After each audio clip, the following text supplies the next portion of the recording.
वासुदेव कृष्ण नाम है मेरा। जो मुझ पर अपना अधिकार मान लेता है, मैं स्वयं पर उसका अधिकार मान लेता।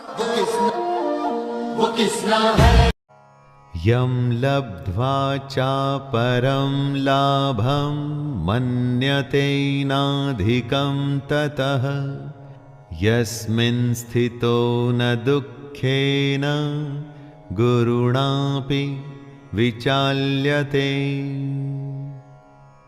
दोस्तों, दुनिया में सबसे बड़ा लाभ क्या होता है?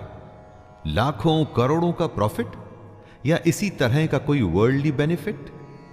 हम लाभ को इसी सेंस में समझते हैं।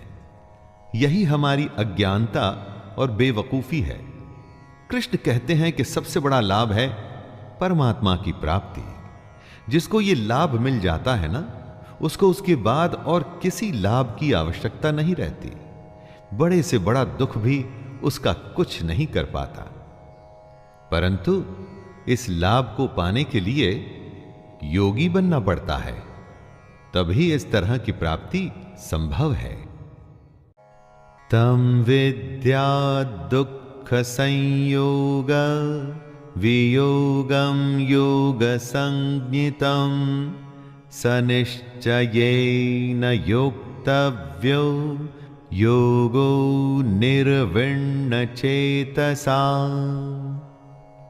इस दुनिया को भवसागर इसलिए कहा जाता है क्योंकि इस संसार में सिर्फ दुख है, और इस संसार से आप बचेंगे कैसे? कोशिश करिए ये जानने की कि आखिर उस संसार में है क्या।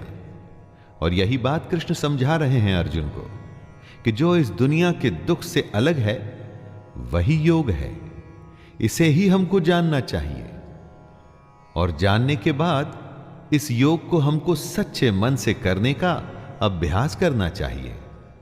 प्रैक्टिस ही आपको योग में परफेक्ट बनाएगी। दोस्तों, दुनिया में योग ही एक ऐसा रास्ता है जो भगवान की सच्चाई के बारे में बताएगा।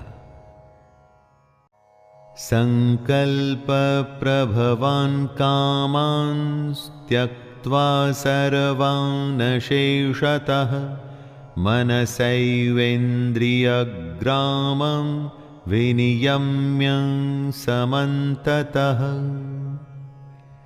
किसी वस्तु का मिल जाना होता है संयोग, किसी वस्तु का छूट जाना होता है वियोग।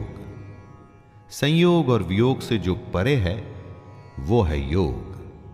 सबसे बड़े सुख की प्राप्ति का नाम है योग। इस दुनिया की इच्छाओं को छोड़कर ही इस योग की स्थिति में आया जा सकता है। और इच्छाएं तभी छूटती हैं जब मन वश में होता है। इसलिए अगर योग की स्थिति में आना है तो लालच, स्वार्थ, दुनिया के छोटे मोटे फायदे, रिश्तेदारी, मोह सब कुछ छोड़ना पड़ता है। दोस्तों, फैसला आपके हाथ में है। आपको छोटा फायदा चाहिए या सबसे बड़ा फायदा?